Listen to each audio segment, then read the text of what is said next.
Good morning, everyone. This is Angie Rogers, DCO for Economic Development in the Office of the County Executive. We will begin in just a minute. Just a note that attendees for this session are muted and will be muted for the duration. If you're using a computer, use the Q&A function to send comments or notes to us. We will take questions at the end, and then we'll pull from that list. You may begin posting them at any time for us, though.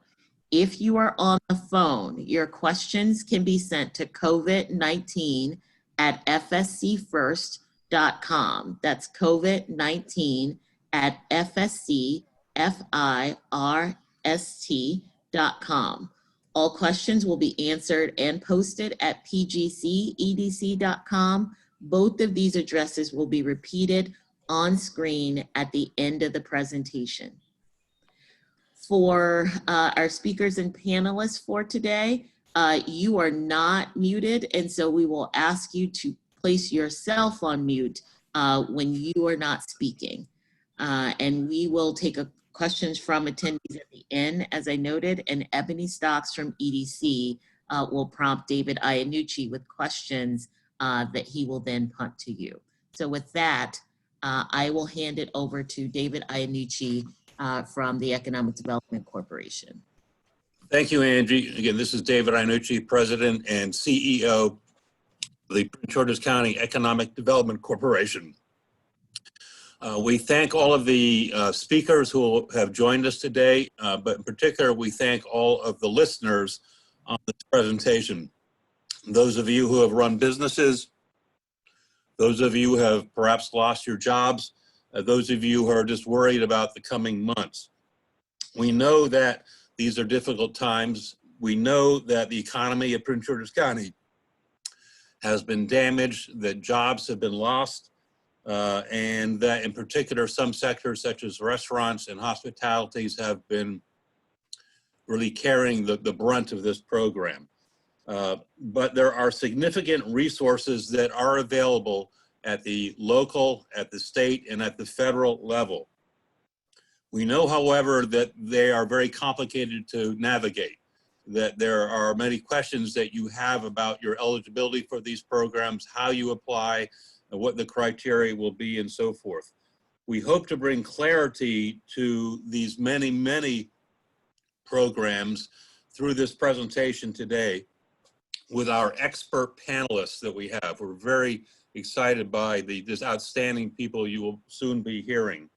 We want you to know in Prince George's County will overcome this challenge just as we have overcome challenges in the past. We will be working through these difficult days. As Ms. Rogers said, there will be a question and answer period at the end of this session. We know that you will have many questions. For the speakers, please know that the slides will be moved by Lori Valentine, the Economic Development Corporation. We'll move them. You'll simply need to prompt her with a next slide, please. It is now my honor and privilege to introduce our County Executive, Ms. Angela Alsobrooks.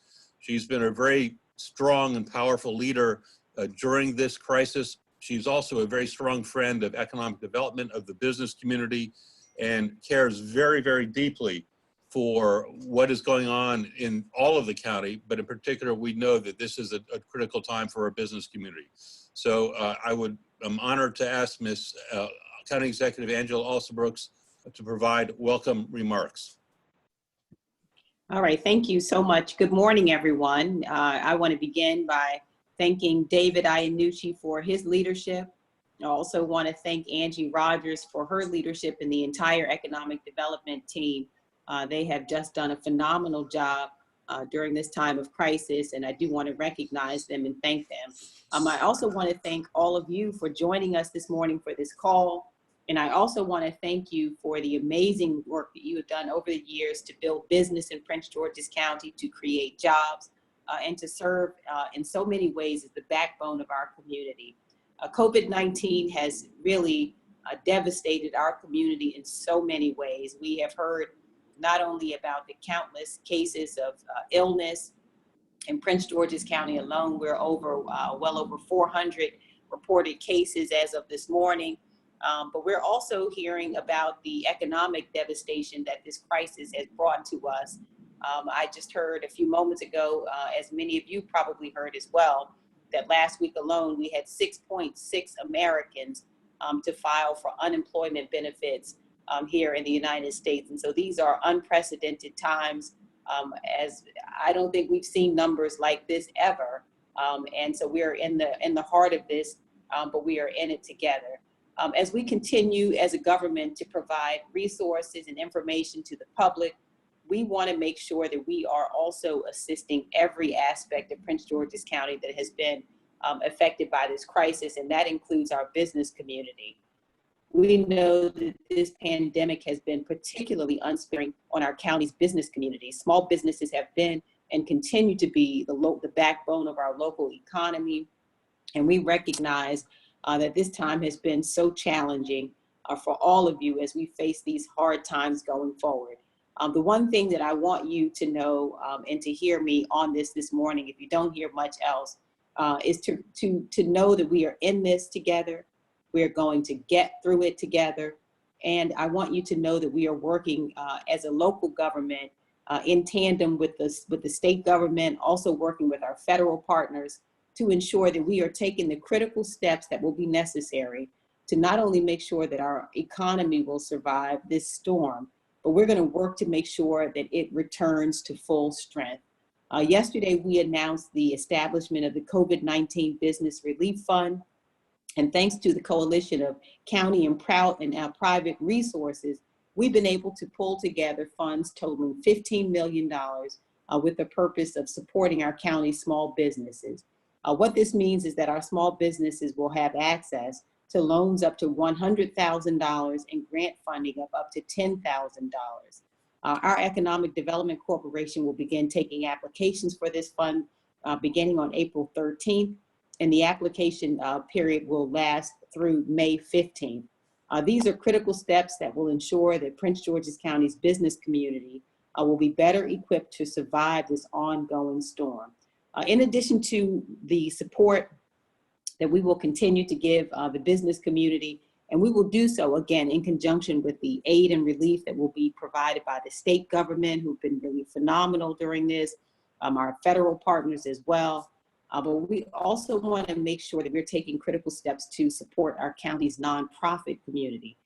Even in the absence of a pandemic, our nonprofits do invaluable work for families facing difficult times. And these organizations also need relief in these hard times as they supply much needed aid to families in need. And so Prince George's County's Strategic Partnership Office is coordinating efforts with philanthropy, nonprofits, government and small business leaders to collect and organize resources and funds for those providing COVID-19 relief efforts. And so I'm pleased that we, through the really generous donation of Sam Bren, we were able to announce yesterday a $900,000 donation that he made. He's a former resident of Prince George's County, and as a result of that donation, he made it to the Community Foundation and to the United Way. So $550,000 in funds will go to 19 local nonprofit organizations providing direct services and support to address the immediate health and economic needs of individuals, youth, families, and disproportionately impacted communities in Prince George's County. There was also an additional $100,000 in funds that has gone to support Prince George's County Public Schools to purchase new devices for students to access distance learning and other online resources.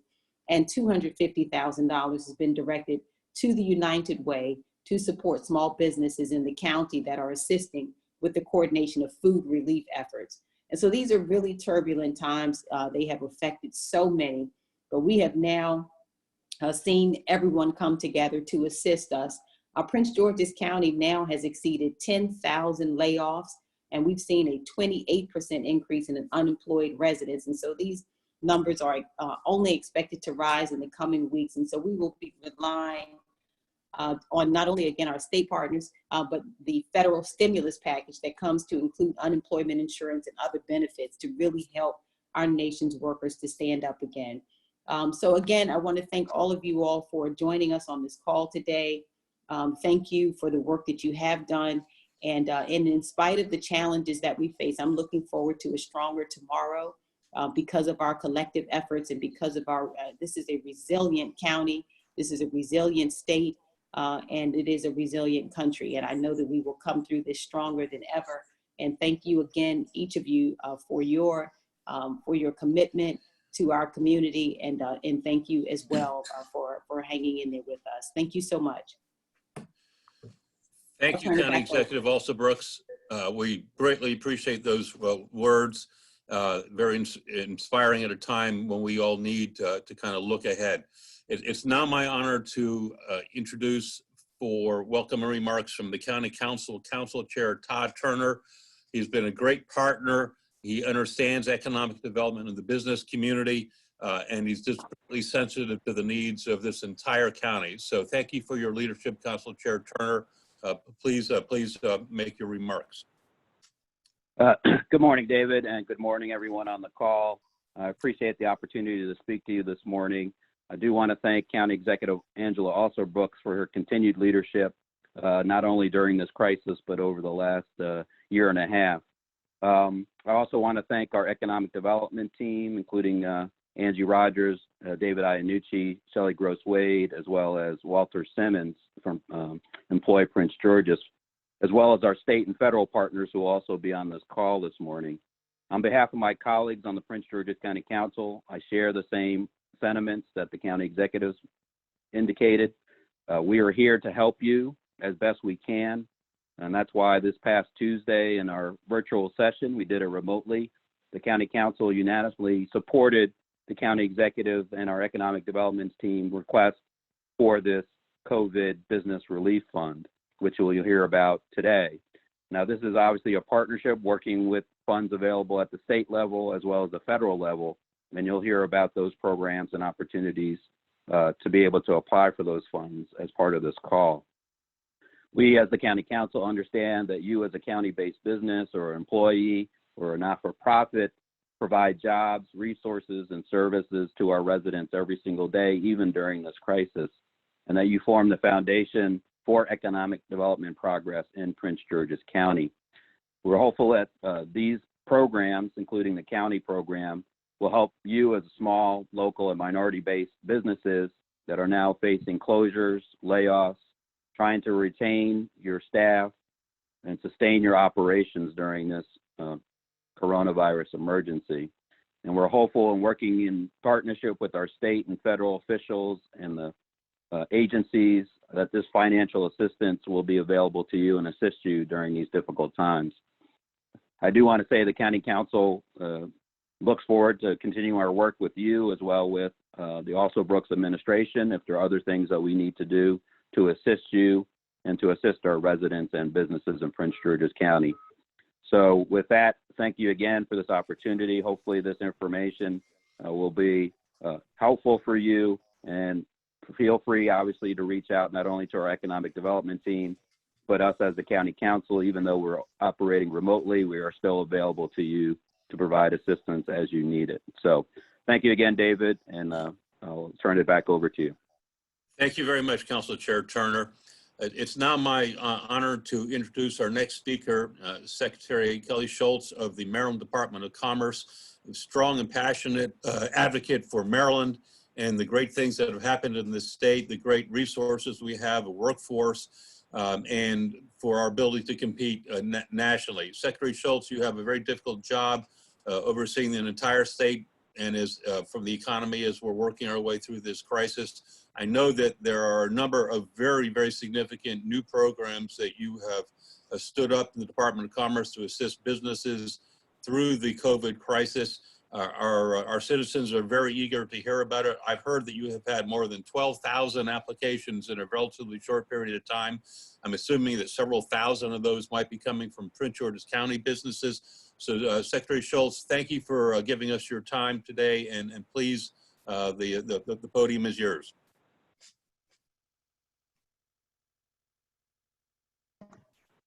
Can you hear me? I think I'm just unmuted. We can hear you. Thank you. Okay, great. Thank you. First of all, thanks so much to Prince George's County, to County Executive Alsa Brooks, to the council. everyone, David, you and your office for being able to bring us on to talk about these really important issues for small businesses and businesses in general around the state of Maryland.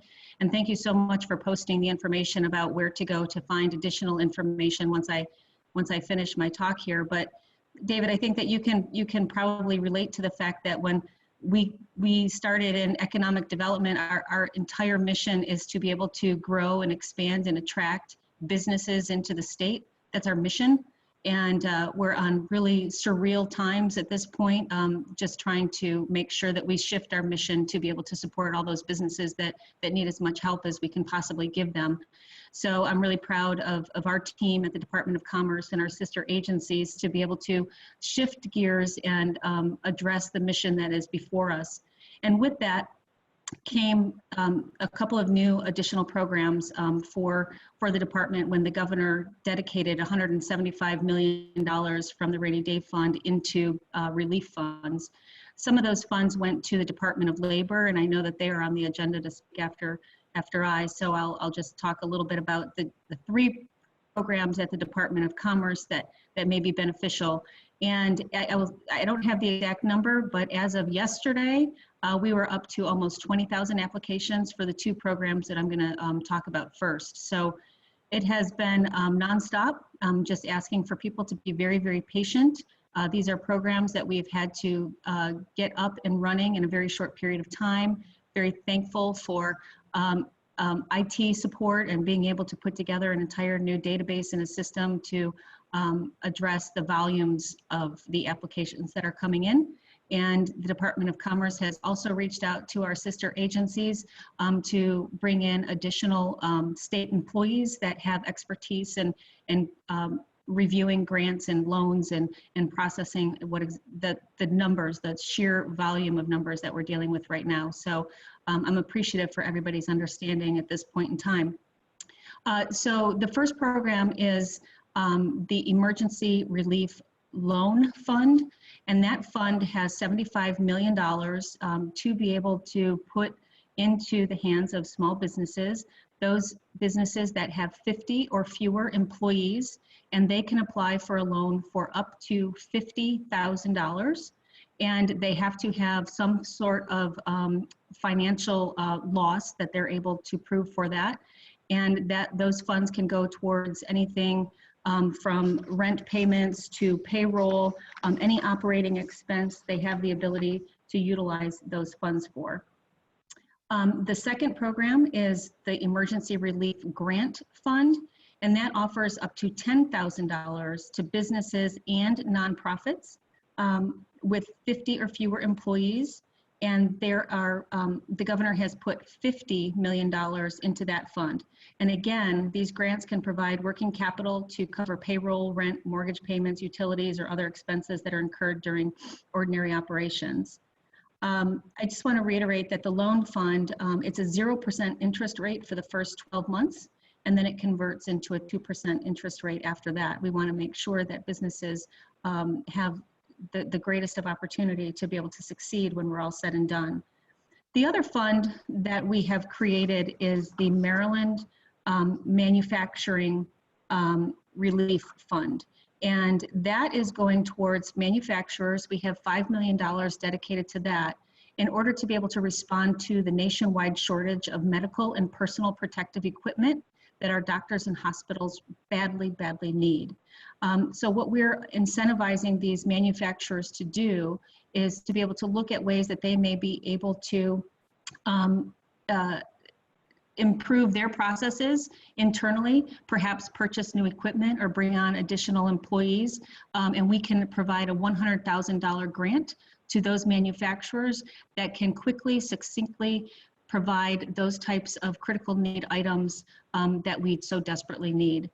That application is also on our website, and those manufacturers that have the ability to be able to adjust their existing manufacturing processes in order to work through this difficult time, we're incentivizing them with that as well.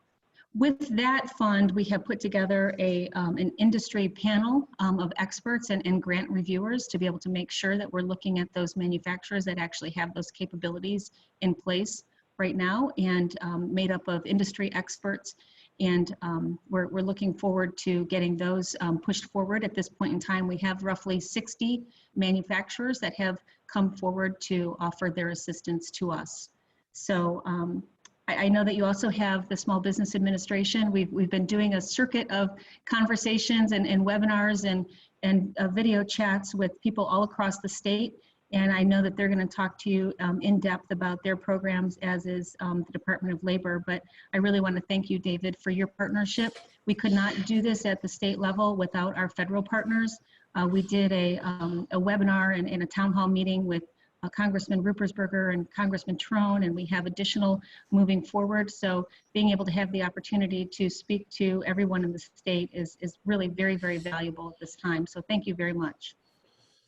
Thank you, Madam Secretary, for taking the time. I can imagine the demand with 24 jurisdictions on you to do these type of presentations. So thank you very much. It's now my pleasure to turn over the podium to Antonio Das, the head of the Regional Small Business Administration. Mr. Das has a very challenging job because, well, the good news is the Congress appropriated $350 billion to be used for small business relief nationwide.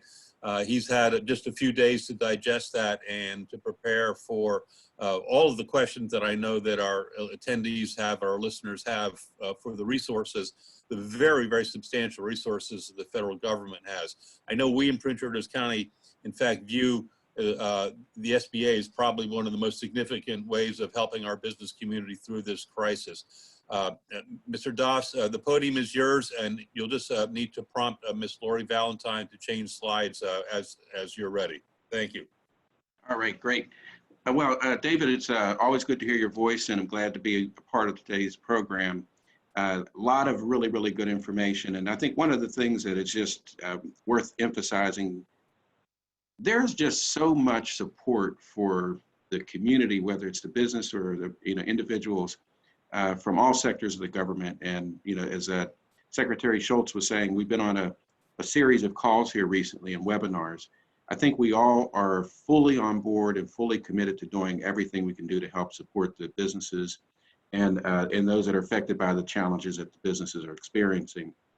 So I think in the interest of time, I'm going to kind of move a little bit away from the formal presentation, and I'm going to really just kind of drill down because, as David Iannucci was just saying, this is a fluid environment. There's a lot of new things that are coming up now and have already started. So I want to just kind of modify my presentation, and I'm really going to focus on 7 points, and I'm going to go through those pretty quickly and then hopefully be able to address questions as time allows. The first point for small businesses, one of the things that many don't realize is that you can actually go to your lender. If you've got an existing loan, you go to your bank and tell them that you are experiencing challenges related to COVID. They are putting in place processes and procedures to do something they normally don't do, which is to give you a loan deferment. And that might be 3 months, it might be 2 months, it might be 6 months, depending on the lender. But the big thing about this is that they've gotten great support from the federal and state regulatory agencies like the OCC and the FDIC and the Federal Reserve to do that. So that's one way you can keep money in your pocket if you don't have to make some of those payments that you already are making right now. Point number 2 is related to the CARES Act. This is the component that was just approved last Friday. So that, again, we are literally scrambling to put all the particular rules and guidance together on this. But here's the key points to know. Through this program, we have a Paycheck Protection Program, which provides small businesses loans up to $10 million in terms I've never seen before, 0.5% interest rate. There's a loan forgiveness component to this. So if you're using the money to cover payroll, you can deduct or be forgiven the repayment of these loans, depending on how much of that you're using for your payroll expenses. The idea is to keep people employed, and the federal government is providing funds to help you do that. As a borrower, there's no fees, there's no collateral, there's no personal guarantee, and we'll give you 6 months before you have to make your first payment. So you're going to get the money, and then you still have 6 months to use it before you even have to make a payment. And potentially, if you're using it primarily for the payroll purposes, you may have very little bit to repay. A third item is our economic injury disaster loans. These are ones we've been doing for about 2 weeks right now. These loans are available as well. They're funds that we do directly through our SBA.gov website. I should contrast that with the Paycheck Protection Program loans, which I just referenced. Those are done through our banks. So we're doing 100% guarantee on our banks for those to help incentivize our banks to do those. On the economic injury disaster loans, the one I'm speaking of now, those are direct loans that SBA approves. And those funds can be used for working capital to help you keep your business going, to make sure you're making the payments that you have that need to be made. And they too have very, very favorable terms. And again, I can get into a little bit more of the specifics of it as time allows. The fourth item is the CARES Act Small Business Debt Relief Program. And what we're doing here is we're deferring payments on loans that you may have through SBA. We're basically helping to make sure you can make those payments. SBA is providing the funding to cover your first 6 months of payments on SBA loans that you take out. A fifth item is related to the SBA Express Bridge loans. Now, if you're applying for an economic injury loan and you may not get the money for, let's say, 30 to 45 days potentially, you can go to one of our existing SBA Express lenders and they can basically get a loan to you in very, very quick amount of time to support your financing needs before you get the money that you're expecting to get from our economic injury disaster loans. And so then once you get your economic injury disaster loan, you can basically pay that loan off, and then you're covered for the funding that you need. A sixth item is our loan application support. For a lot of businesses, they really haven't engaged the federal government. They haven't engaged SBA or even some of the banks on some of these programs and formal loan arrangements. And we know that in a lot of cases, that means it's a challenge to figure out how to put the paperwork together.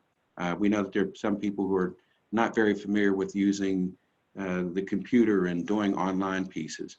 Our resource partners meaning SCORE, Small Business Development Centers, Women's Business Center, and Veterans Business Outreach Center, and even the Procurement Technical Assistance Centers, all have gotten information, have gotten training on different parts of our programs, and they can help entrepreneurs and business owners complete those program applications. And then the seventh and final thing I want to focus on is different than lending. And I know our focus is on getting money to people right now, but we think it's also vitally important that a business owner have a way that they can consult with and discuss the challenges that they're facing and talk about next steps, talk about adjustments that need to be made. And for that, those same group of resource partners I referenced a few minutes ago, SCORE, Small Business Development Centers, Women's Business Centers, et cetera, they provide free, individual, confidential business coaching and mentoring. So if you're struggling, you don't need to struggle alone. You can go directly to our resource partners and get assistance. And I encourage people to do that because that's a great way to get you as a business owner in a position to move forward successfully. So I will conclude at that point, and then again, as there's time for questions, I'm happy to participate. Thank you, Antonio. Yes, we built in considerable time at the end of the presentations for questions, and I know there will be a lot of them. So we do hope you will be able to stay on. I know that, again, in terms of dollars, so the greatest number of dollars available for our business community is through the SBA. And if you could just say either the phone number or the website in particular that people should call, that might be helpful right now. Oh, great. Yeah, so the main thing you need to know is SBA.gov. That's our primary website. It's our direct website. And through that, you can get access to all the information that I've referenced already. Very good. Thank you very much. It's now my honor to introduce our next speaker from the Maryland Department of Labor, Deputy Assistant Secretary Brian Moore. I know that the Prince George's County EPG, headed by Walter Simmons, is a close affiliate of the Maryland Department of Labor, who also has stood up money to deal with the plight of our many citizens who have lost their jobs in the last week. So I think, as Walter has said, it'll be well over 11,000 that we are in a relatively short period of time. So Mr. Moore, thank you again for taking time from what I know is a very demanding schedule, and please, the podium is yours. Thank you very much. Good morning, everyone.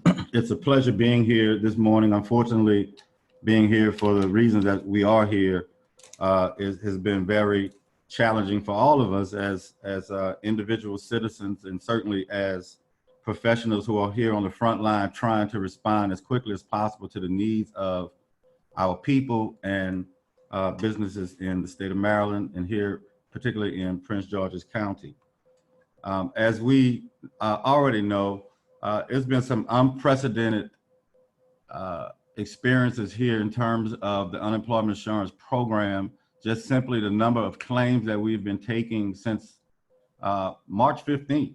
I can go back to the beginning of March just to show you just in Prince George's County and in the state of Maryland as a whole, just the sudden spike. If we look at in Prince George's County, just the week of ending March 21st, there was a total of 3,792 Prince Georgians who filed for unemployment insurance benefits. The last week alone, 8,736. So we had a total of over 120,000 claims filed just in the state of Maryland over the course of the past 2 weeks. To give you some context of that, we typically have about 40,000 claims filed in a year. And we've already had over 120,000 claims filed in a 14-day period. That is expected to continue to rise as, thankfully, the federal government has responded to the needs of people and the needs of businesses through the passage of the CARES Act that was signed into law on Friday of last week. I want to talk to you about a few things this morning. One is the people side of things that's being impacted by the sudden need to shut down business and commerce. We have our regular unemployment insurance program that's available to people who lose their jobs at no fault of their own. Those benefits are available to individuals who are eligible to receive those benefits for a period of up to 26 weeks. The maximum benefit amount in the state of Maryland is $430. Thankfully, because there'll be several individuals who would not be eligible to receive those benefits based on the laws in the state of Maryland, and also the federal laws that governs this program. The good news is that in the passage of the CARES Act, there is a pandemic unemployment assistance that's made available to individuals who do not otherwise qualify for the regular unemployment insurance benefits. Particularly, these are individuals who are self-employed, independent contractors or gig workers, those who lack sufficient work history, and those who have exhausted unemployment insurance benefits that are the regular benefits they can receive over a 26-week period. Individuals only need to self-certify that they are self-employed, independent contractor, or any of the other eligibility criteria for this program. And so the good news is that we're relaxing a lot of the rules that are ordinarily in place. The state of Maryland, the Secretary of Labor, for example, relaxed the requirement to search for work each week when you continue to file to receive unemployment insurance benefits. So there's no requirement for a person to actually show evidence or validate that they've actually continued to seek work in order to continue to receive benefits. Another federal program that's going to soon be available, in addition to the pandemic unemployment assistance, will be the federal pandemic unemployment compensation that will allow, in addition to the weekly benefit amount they receive and unemployment insurance benefits, they receive an additional $600 per week. And this is going to apply to those benefits beginning March 28th through July 31st of 2020. So there'll be a 4-month period in which individuals who are receiving unemployment insurance benefits will receive an additional $600 to supplement the unemployment insurance benefits that they're receiving. The final program that's going to be available to individuals under the CARES Act is going to be the PEUC program, which is the Pandemic Emergency Unemployment Compensation, or what we'll call in the unemployment world, extended benefits. And these benefits will allow individuals who are receiving regular unemployment insurance or the pandemic unemployment assistance an additional 13 weeks of benefits. And so everyone will be available to receive unemployment insurance benefits and the supplemental benefits that's part of the CARES Act for up to 39 weeks, as opposed to the typical 26 weeks maximum that's available to individuals. I do want to speak a little bit about a couple of initiatives that are available to employers specifically. One is the bulk claims program or initiative that we have for employers who are laying off mass employees at one time. So as opposed to the typical situation where an employer is required to submit a notice of separation on every single person that they lay off, through the bulk claim service that's made available, we're providing this that's going to make it a lot easier to process these claims in bulk. And so we are saying that we will initiate the claims process on behalf of those employees to eliminate the need for those employers to submit the individual request for separation notices. Any employers who are interested in getting assistance in initiating that bulk claims process, we're asking that you email us at the following email address: ui.bulkclaims, that's all one word, @maryland.gov. ui.bulkclaims@maryland.gov, or you may call the bulk claims for employers dedicated phone line, which is area code 410-853-1700. Again, that's 410-853-1700. And that is a dedicated phone line exclusively for the use of employees who are interested in initiating bulk claims. Another initiative that we have to benefit both the employers and employees, to keep those employees attached to the workforce, is a work sharing program. So essentially, the work sharing program works such that in lieu of laying off a group of employees, which will require them to file for unemployment insurance benefits and be determined eligible and receive their benefits, through a work sharing, you can keep these employees on the payroll, continuing to work. You reduce their hours as opposed to laying them off. And so let's say, for example, you want to lay off employees, but in lieu of laying them off, you want to reduce their hours, say by 8 hours. So as opposed to working 40 hours a week, they'll work 32 hours a week. So that's a 20% reduction in their work hours each week. We will give them 20% of the maximum benefit amount that they're entitled to of unemployment insurance benefits while they continue to work. So they'll be receiving a paycheck and supplemental unemployment insurance benefits as a way to keep them attached to the workforce, to keep them working and earning wages, and not having to receive the maximum unemployment insurance benefit amount. And that's generally what I want to share with you all this morning. Though the CARES Act and the programs that I mentioned, that's going to be available to those individuals who are not otherwise eligible to receive unemployment insurance benefits. We hope to be able to turn that on very soon. We're still waiting on guidance from the United States Department of Labor and how best to administer these programs. I'm sure every state, including Maryland, unemployment insurance division has a litany of questions that need to have asked and answered to ensure that we are following the rules of the program. But the goal is, one, to relax the rules as much as possible. That is happening in Maryland, thankfully, to the leadership of the governor and of Secretary Robinson with the Maryland Department of Labor, and to get the money in the hands of people as quickly as we can.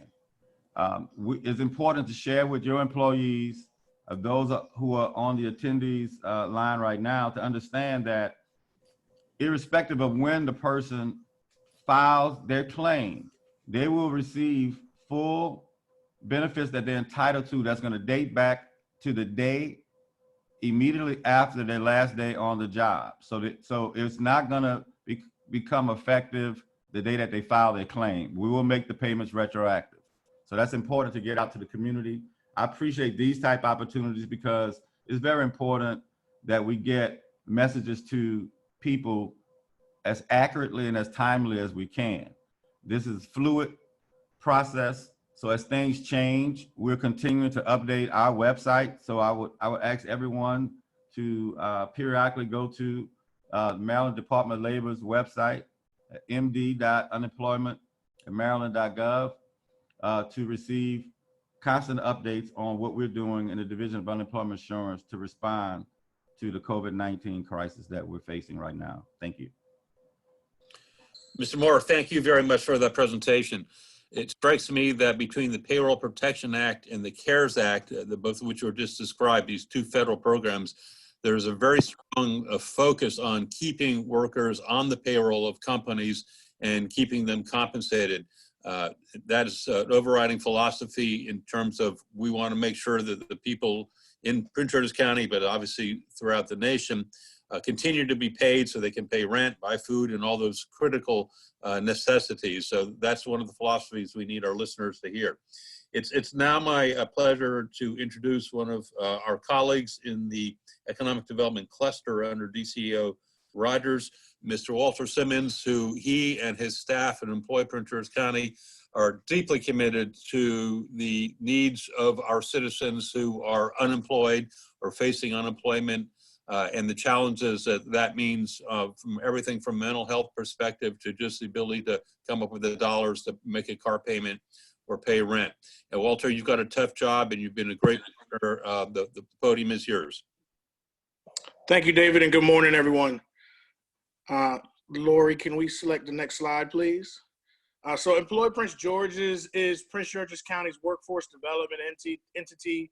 We're located in Largo, Maryland, and offering all of our services virtually. You can visit www.employpg.org to get more information and access virtual services. But today we want to highlight the Prince George's County COVID-19 Hourly Employee Relief Fund that was launched yesterday as a part of the relief for Prince George's County. Based on Deputy Assistant Secretary Moore's information and the information that's publicly available as of today, we have seen over 15,000 unemployment claims. And as the Deputy Assistant Secretary mentioned, when the processes and policies have been implemented at the state level for 1099 and gig workers, that unemployment number will expand, but there will be assistance available. Lori, next slide, please. One of the things we want to highlight is that our COVID-19 Hourly Employee Relief Fund, we are raising $500,000 to support 2,000 plus Prince George's County hourly workers who have been laid off due to the COVID-19 pandemic. This will include the 1099 and gig workers that have been laid off or disconnected from their business operations due to the pandemic. Through this fund, we are providing $200 Employ Prince George's Visa cash cards that will be dispersed weekly via drive-through pickups. All this information is located at www.employpg.org. Applications to apply for relief fund assistance will launch next week, Monday, April 6th, on the county's Career Edge portal. That information is provided on your screen. Again, it's this URL or website is www.employpg.org. www.employpgedge.com. At this website, you will be able to enter all of your information, upload the documents that you can show to justify that your dislocation or your operations have ceased due to the pandemic. They will be assessed daily. You will receive a confirmation email that your application has been received, and once approved, you will be notified of a disbursement location where you can drive through and pick up your Visa cash card. Priority will be given to residents who earn $19 or less per hour prior to the dislocation, but we will try to provide Visa cash cards to as many Prince George County residents who have been negatively affected by the pandemic. The first disbursement date, everything will be moving fast, so the first disbursement date will be as early as Friday, April 10th. So open applications will open on Monday, April 6th, and we will try to get the first cards dispersed by the end of the week, Friday, April 10th. Again, you can get more information today at www.employpg.org. Next slide, please, Lori. This is an example on your left of what your card will look like. We have branded these with the Employ Prince George's logo because along with providing the temporary relief and assistance through the $200, we are also soliciting discount partners. Now, if you are currently a restaurant or a retailer, this is a good opportunity for us to help you increase the amount of customers that are coming to your location to access services. Discount partners will be listed on the COVID-19 Relief Fund flyers, social media postings, and our website. It's at the discount partner's discretion to determine what the discount is for those people who are shopping and purchasing with this card. But our goal is if we are going to release over 2,000 $200 Visa cards to Prince George County residents to purchase gas, groceries, or whatever their household needs might be, we want them to shop local. So as a discount partner, you will be listed on our website, and we will be encouraging all of the recipients of our COVID-19 Hourly Employee Relief Fund to shop with the discount partners that are partnering with us and listed on the employpg.org website. At the bottom of the slide, you will see if you are interested in registering as a discount partner, you can contact Annette Chisholm at AJ Chisholm, that's AJCHISOLM at co.pg.md.us. That's if you want to register as a discount partner and be connected with the thousands of residents who will be shopping and making purchases with the relief card. Next slide, please, Lori.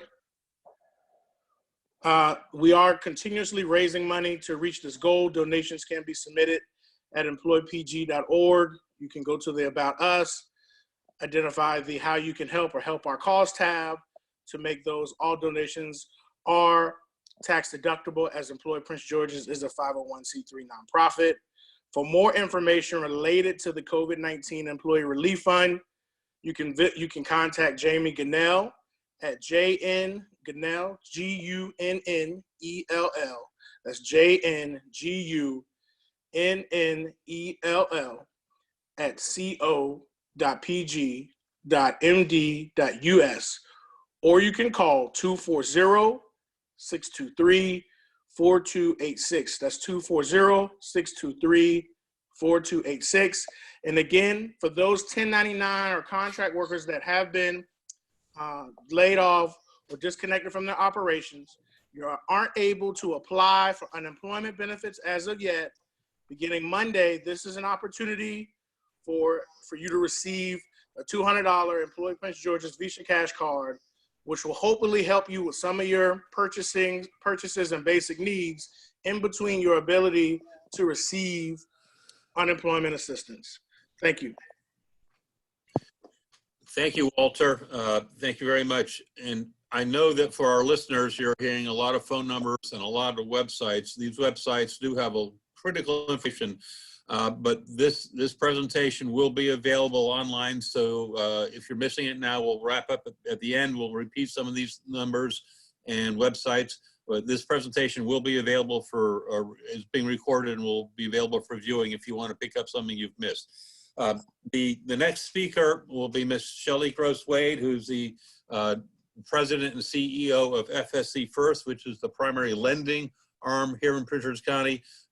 Shelley has several decades of experience in this area and is as knowledgeable as anyone I know.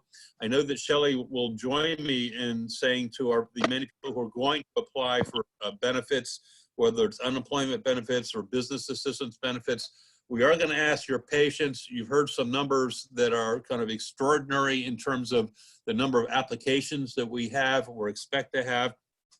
So we want to know, we want to help our business community. We want to help our unemployed citizens, but we are, all of us in the county level, dealing with incredible levels of processing that we have to do, and we will need some patience. But Shelley, you have one of the most important jobs here in the county in terms of this new program that the county executive stood up. The podium is yours. Good morning, and thank you, David. I am pleased to present to you the COVID-19 Business Relief Fund. Lori, will you go to the next slide? Thank you. Next slide, please. We have worked diligently to put together what we believe to be a solution, a two-pronged approach to supporting the businesses that have experienced immediate impact from this crisis. And that assistance will be provided to you through either a small business loan or a small business grant in order to help you to retain your pre-pandemic workforce and sustain your operations throughout the social distancing crisis. The funds can be used to support cash operating expenses, including payroll, paying your suppliers, your rent, your fixed debt payments, and other business critical cash operating needs. Next slide. As County Executive Alsop Brooks and Council Chair Todd Turner has stated earlier, we recognize and value that our economy is comprised primarily of small, minority, women, and veteran-owned county-based businesses, which provide jobs for our local residents, as well as quality products and services in a local, regional, and global marketplace. Therefore, eligibility for these funds will be two priority considerations. One, your principal business must be physically located in Prince George's County. And two, the business must meet the SBA definition of small business. Recognizing that those businesses have already invested locally, new business ventures are not eligible for this consideration. So how do you apply? Beginning Monday, April 13th, businesses may apply online through a link on the Economic Development Corporation website. We will give you that email address later in this presentation. How does the program work? Next slide. The COVID Business Relief Fund loan program will provide loans up to $100,000 that will be calculated based on up to 6 months of your verified payroll and operating expenses. In addition, those loans will be priced at a fixed rate of 3.75%, and your term for repayment will be 3 years with a 10-year amortization. In other words, we will calculate your repayment assuming that it will take 10 years to repay, so 360 months. However, those payments are due within 3 years or 36 months. The interesting part of this is the first 12 months, there will be no principal and interest payments due. Those payments will be deferred for the first 12 months, recognizing that you need an opportunity to get back on your feet from this crisis. Personal and corporate guarantees will be required. And while you do not need to pledge the equity in your home, we are requiring a UCC lien filing against all business assets. The other positive thing is there is no application fee or closing costs associated with these loans. Application requirements are as follows. The business must retain jobs with the goal of hiring county residents for future vacancies. In addition, the borrower must maintain its operations in the county for the term of the loan. And we ask that you commit to a best effort to have 35% county-based small business participation and any future construction work that is done in Prince George's County. And lastly, we require that you provide evidence that an application has been submitted to the SBA or the state of Maryland. You've heard today that there are numerous resources being provided by both our federal and state governments. And we want all of our businesses to be in a position to make optimal use of all of the resources that are available to you. In addition to the loan program, next slide please, there is also a grant component. This component is to assist you with bridging the gap between those loans that you've applied for and your immediate needs. So if you employ less than 10 workers, you can apply for up to a $5,000 grant. And if you employ 10 or more workers, you may apply for up to a $10,000 grant. These grants will be evaluated based on the same documentation required for the loan program. And you must provide evidence that application has been submitted to the SBA and state of Maryland. So what's required for submission? You can download the application form from the EDC or FSC website. Those email addresses and websites will be shared with you at the end of this webinar. In addition, we require a IRS form 4506T that tells us that you have filed your 2018 business tax return. As well, we're requesting that you provide evidence of your workforce load as of the week of March 2nd, so that when we commit to bringing back those jobs that were pre-pandemic, we have evidence of how many employees you actually had and that you certified to that. In addition, the 2018 business tax return as filed with IRS should be submitted, as well as the 2019 year-end income statement. And of course, if you've already filed your 2019 business tax return, we prefer to have that. But recognizing that this crisis may have impeded your ability to file in a timely manner, we will take your internally prepared 2019 income statement. And lastly, your 2020 year-to-date income statement for January and March. Combined, those three documents will assist us in calculating what 6 months of essential cash needs are for your business to sustain itself through this crisis. Next slide, please. So we work collaboratively with EDC to come up with what we believe is a very creative approach to this process. The application intake, review, and approval is all streamlined as a collaborative effort between our two organizations. We will begin receiving the loan and grant applications on Monday, April 13th, and that window will remain open for 5 weeks through Friday, May 15th. Throughout that 5-week process, we will continue to review and analyze the applications on a first in, first out basis, with loan closing being conducted by the Prince George's County Office of Office of Law, and funding will occur 2 to 3 weeks after approval. Today's webinar obviously has provided you with access to a whole lot of resources. We don't expect that you have remembered all of it, so therefore we have put together a spreadsheet that will summarize each of the loan programs and grant programs that are available to you. And you can receive those by sending us an email at covid19@fscfirst.com. We too are operating virtually. However, we're available to return your calls at 301-883-6900. And as I close and we transition to questions and answers, I ask that you join me in thanking our panelists for pouring out a plethora of resources to demonstrate that we are here to support you during this crisis, and we're wanting to hear from you on how we can best provide solutions. This concludes my report, my presentation, and David, I turn it back over to you.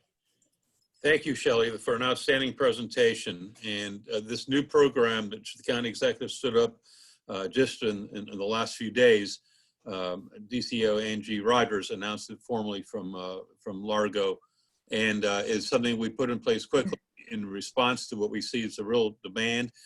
What you've heard, listeners, is between the federal government, the state government, and Prince George's County, there are literally several $100 million in resources that are available to both unemployed workers as well as our business community. Despite that, we know that we're not going to address and be able to fix every hole in your budget or in your revenue stream that has occurred. And we're going to ask again for you to understand our patience, because we are all working remotely, but we are doing everything we can to get these programs up and running and responsive to your need. We're now going to do the question and answer session. The questions have already hit 100 so far. And so Ms. Ebony Stocks, the Executive Vice President of the Economic Development Corporation, has been trying to sort those, and we'll start to the panelists who remain on the phone, on the line here, the questions. So Ebony, are you ready to provide the questions? Yes, I'm here. So the first question is for Antonio Doss. Is there a place where people can find the list of SBA authorized banks to see if they're eligible for the Paycheck Protection Program and the EIDL program? Yes, you can go on to sba.gov, and there's an area there where you can click on Find Lenders.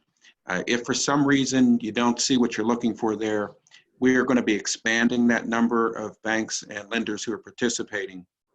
We anticipate that number is going to grow quite a bit.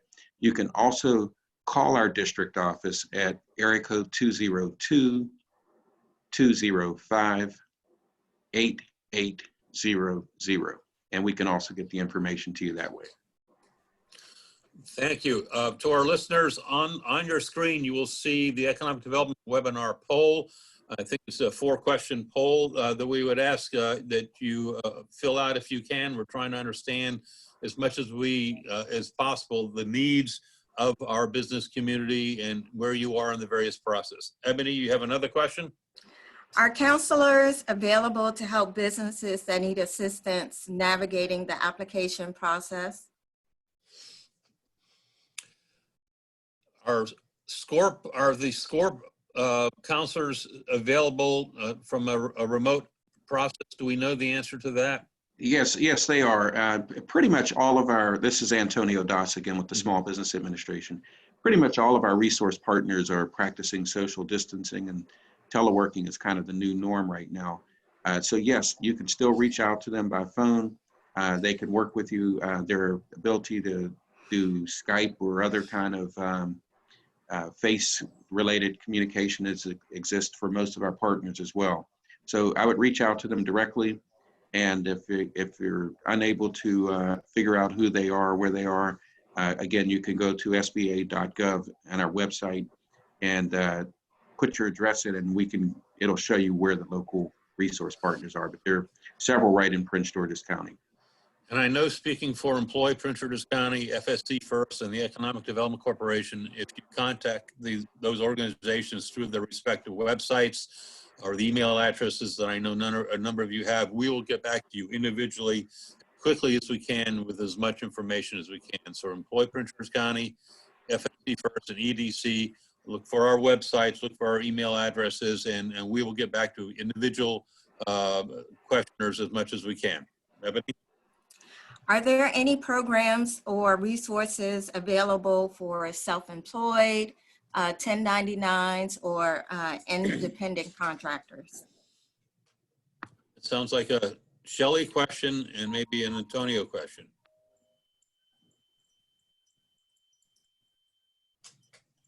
I forgot to unmute, I'm sorry.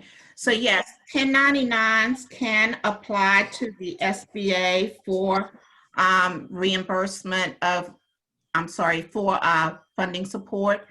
And my understanding is that in the very near term, the state will also, based on what Walter Simmons shared earlier in this webinar, will also have an unemployment insurance benefit for 1099s as well. Yes, and it's Antonio. I can confirm that as well.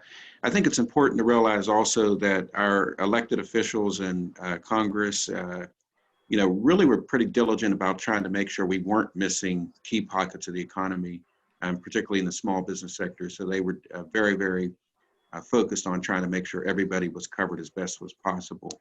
And so the example in that question is a great example of how that turned out to be the case. Ebony?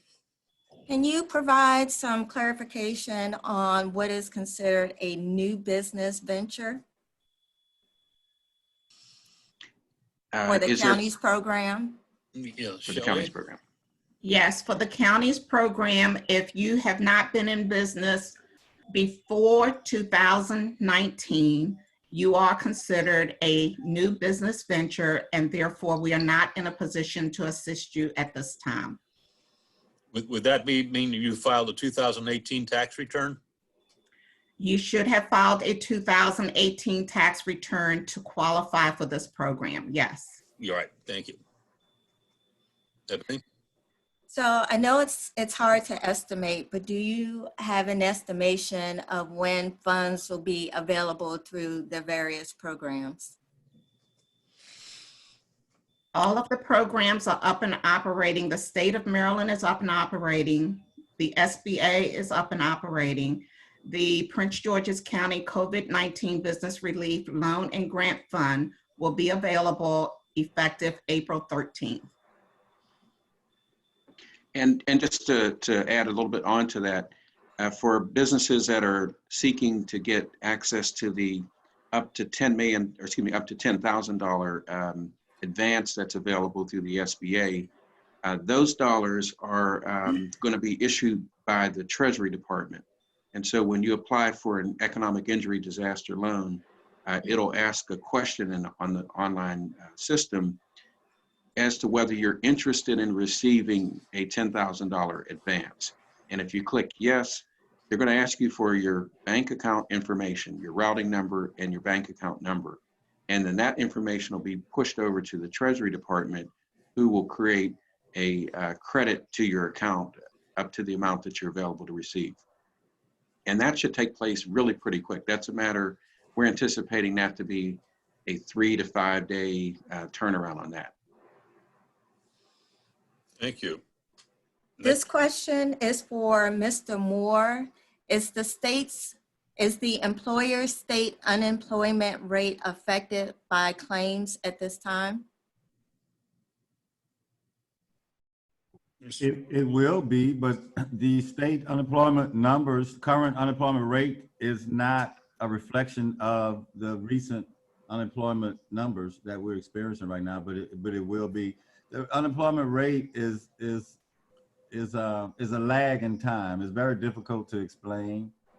So I don't want to get into the intricacies of how unemployment rates are calculated, but the short answer to the question is that that will be reflected the next time you see unemployment numbers for the state of Maryland. These numbers will be in that employment rate. Thank you. Who files for supplemental unemployment insurance for employees with reduced work hours? The employee or the employer? That's a very good question. So that question is relative to the work sharing program. So the work sharing program is a program for employers. So the employer would have to submit a work sharing application to our office, and that application is going to be reviewed. Once it's approved, then those individual employees who are working for that employer that's been identified as individuals who, if they do not get their work sharing application approved, they will be laid off 100%. So it's an employer program but it benefits the employees because it prevents them from losing their jobs 100% and depending on public assistance and unemployment insurance assistance. So it's a layoff aversion strategy. Walter, I didn't know if you had anything to add on that. No, I don't. Thank you. Ebony? When does that work share program extend through? Is it 6/30 or 12/31? No, the work sharing program is in perpetuity. The Maryland work sharing program was in existence prior to COVID-19. So our work sharing program is not a result of COVID-19. Now, I will say that the CARES Act includes funding available to states for what they call a short-time compensation / work sharing program. It's the same program. But for states like Maryland, who already have programs in existence, the benefit we get is twofold. One, the funding that we typically would pay in UI benefits to reflect the percentage of reduced hours that employee is going to experience, that's going to be 100% reimbursed to the state of Maryland by the federal government pursuant to the CARES Act.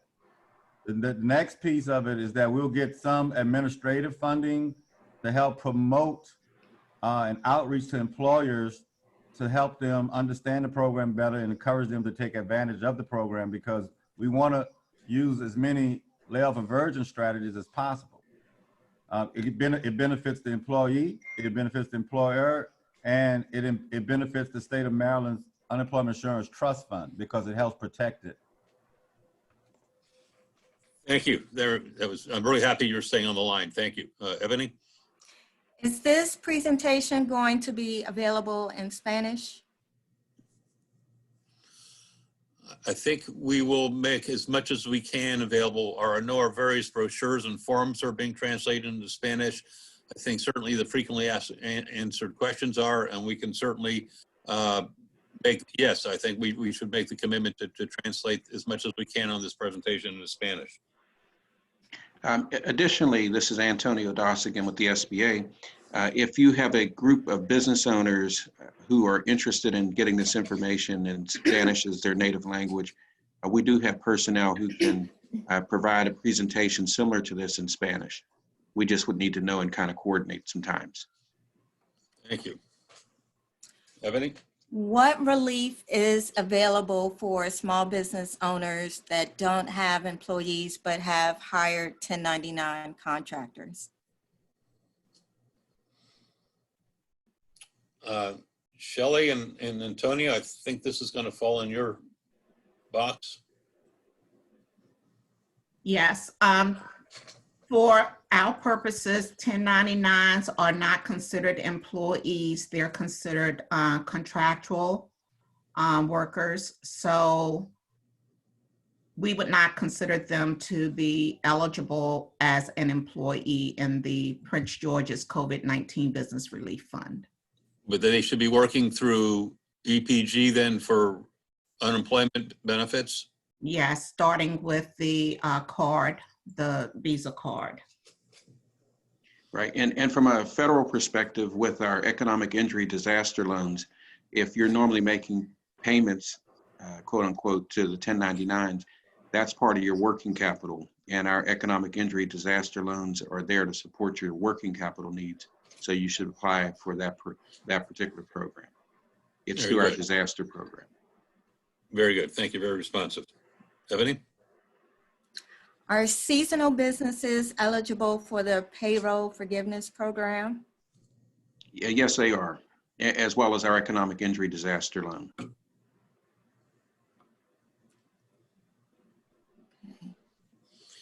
going to again ask our listeners to take the poll that was on your screen, or it should be on your screen. We're very interested in the response from our listeners. The number I think is well over 700, might be approaching 800 or 900. And thank you all for tuning in, but we've got a few more minutes for questions, but please respond on the poll. Ebony, next question. Are any of these programs eligible for the hospitality industry, such as hotels? The answer would be yes. I mean, just as straightforward businesses meeting the, I'm assuming the SBA requirements and the requirements for the Prince George's County program, but I'll let Antonio and Shelley give specific answers if you'd like. And I think your answer was spot on. Yes, this is, you know, we're trying to help every business we possibly can. I concur, David, and we have not excluded an industry in the eligibility criteria for the COVID-19 Business Relief Fund. Very good. Thank you. Stephanie? Can a business apply for the Maryland Relief Programs, the SBA programs, as well as the county programs? I'll handle that one. We want you to. We want our business community to pursue every possible resource that's available. There is no penalty for the Prince George's County program. In fact, you will be rewarded for having applied for SBA assistance and for Maryland Commerce Assistance or any other program that's out there. We're trying to leverage our dollars. As important as the county program is, we only know it's going to go only so far, given the demand and the larger resources that are available at the state and the federal level. So yes, apply for everything that you can. Next question. If you already have a UCC filing for an existing loan, will you be disqualified? The answer is no. We will still file a UCC. Ditto from SBA on our economic injury disaster loans. There's no collateral on the paycheck program loans.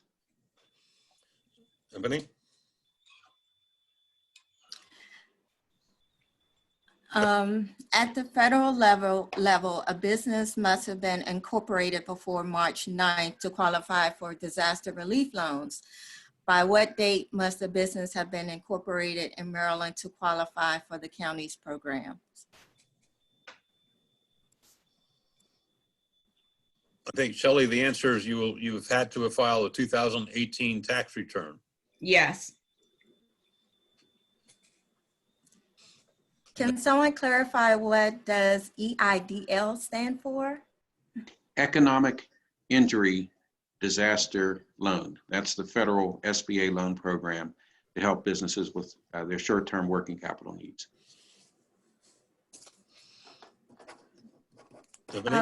What would you recommend for someone who currently lives in the county, but their business is located in another jurisdiction, say Baltimore or DC? I know the Prince George's County program is aimed at businesses in Prince George's County. So I think we're sorry that we won't be able to help a business located in another county. But I don't think that distinction will be relevant at all from the state or from the SBA perspective. What if you're an independent contractor and you work in DC, but you live in the county? Should this person apply for unemployment in DC or in Prince George's County? Washington, D.C. Yeah, you have to apply for unemployment where your wages are, where you work. Okay. Related to the question, other areas have now announced similar funds, so they should contact their local community foundation or economic development entity where their business is located as well. Next What is the maximum loan amount available through the Prince George's County's Business Relief Fund program? The maximum loan amount is $100,000. The maximum grant is $10,000 if you employ more than 10 workers, and the maximum grant is $5,000 if you employ less than 10. Is there, Antonio, is there any maximums on the SBA programs? We have $2 million for our economic injury disaster loans and $10 million for the Paycheck Protection Program. And I don't believe anyone from Maryland Commerce is on the line, but if memory serves me, I think it's a $50,000 cap on their programs. That is correct. Ebony? How will credit scores be factored into the decision-making, understanding that, you know, businesses and individuals are experiencing hardships during this time? Shelley, I think we anticipated this question. Yes, we did. All right, so I'll answer for both myself and the SBA. I know Antonio's still on the line, but he did have a time constraint. On the SBA loans, SBA will check credit history and credit scores do get considered or do determine your eligibility. Because we are following the SBA's best practice, we will consider the credit score. However, we're also evaluating when the credit score may have been impacted. If it is a result of the crisis that we're in, then we will take that into consideration. If the credit score is based on previous challenges, we will also take that into consideration. Thank you. Ebony? Do churches qualify for any of these programs? I believe that the county executive announced that there's a $900,000 nonprofit relief fund that is being established, and religious and nonprofit organizations can qualify there, but not for the Prince George's County COVID-19 Business Relief Fund. And on the SBA side, they're not available for religious organizations under our economic injury disaster loan program. And we're waiting for a little bit more additional guidance on how it works for the paycheck protection programs and some of the CARES Act. I don't think we said it quite enough earlier on, but because these programs literally are not even a week old yet, it typically takes many months to kind of take the legislative language and put it into operational language. And our teammates at the agency are working super overtime to try to put all the details in place. So we'll have more information in the coming days and weeks. Antonio, I really want to acknowledge the challenge you face. We are aware of Congress passing the $2 trillion program just last Friday, 6 days ago, and that we are asking you to describe something that you probably hadn't even seen the legislation. So we really have appreciated you staying on the line, because I know you had a time constraint, and the challenge you face in addressing the complicated programs that are literally just days old. Well, thank you for that, David. And the needs of the Prince George's County businesses are important to SBA, so I wanted to make sure I could stay as long as I possibly could. Good. So we're down to our last 2-3 minutes on this presentation. So Ebony, we probably have time for a couple more questions. Okay, for the work sharing program, can that be used on employees that work within Prince George's County but reside outside of the state of Maryland? Yes. Brian and Walter? Yeah, this is Brian. The answer is yes, because remember, it is an employer program. So that employer will be doing business in Prince George's County, which means that employee is earning wages in Prince George's County, which means that employee will file for unemployment insurance benefits in the state of Maryland and will get credit for being part of the work sharing program. They will get a reduction in their unemployment benefits commensurate to the reduction in the hours that they work. Very good. Ebony, I think this might be maybe our last question. Let's see. Okay. How are the 50 employee threshold defined? Is this based on full-time or part-time employees? And I would say the same question for the county's program with the 10 employee threshold.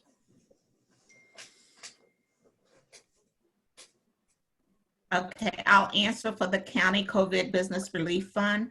We are looking for full-time equivalent positions. So we want to make sure that as many of our county residents have the ability to retain their jobs as possible, so that they can continue to support their families, along with all the other resources that are available to them. So for us, we're looking for full-time.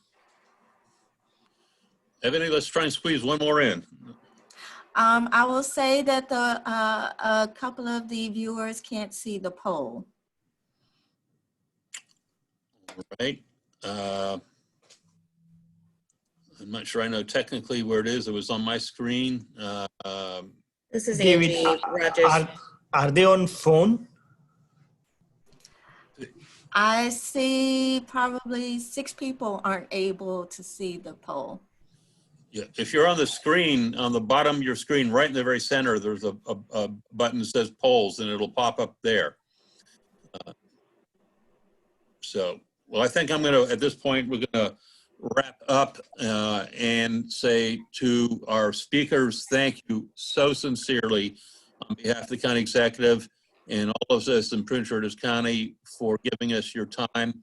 Antonio Das, Mr. Moore from Labor, Secretary Schultz, Walter, and Shelley in particular. Thank you for being part of this presentation. To our listeners, and I see the numbers, we topped over 800 at one point. That's very significant that you took the time from probably some very stressful, difficult days. If you're running a business, you watched your customers disappear, you've seen an executive order saying you can't open, and you're really wondering what the future is going to be, as we're all dealing with this stay-at-home order. It's probably going to last through, obviously, the end of April, and we'll see what goes beyond that. We want you to know the Prince George's County is concerned. We care. We care about our unemployed citizens. We cared about our businesses that have invested in Prince George's County and that are now struggling to keep things going. These resources are there.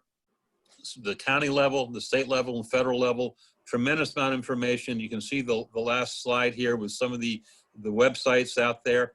PGCEDC.com is the Economic Development Corporation website. We've got a wealth of information there, a lot of material on all of these programs. FSC's also has, as they talked about, putting the matrix together for the different programs. So I'm going to close this out and say, on behalf of County Executive Angela Alsobrooks, Council Chair Turner, all of us in Prince George's County, and thank you to our listeners and to our attendees for joining us in this very important presentation. We will get through this. We will return to normal, but we've got some hard days ahead of us we've all heard about. So thank you all very much. With that, I'll close off this presentation. Thank you all.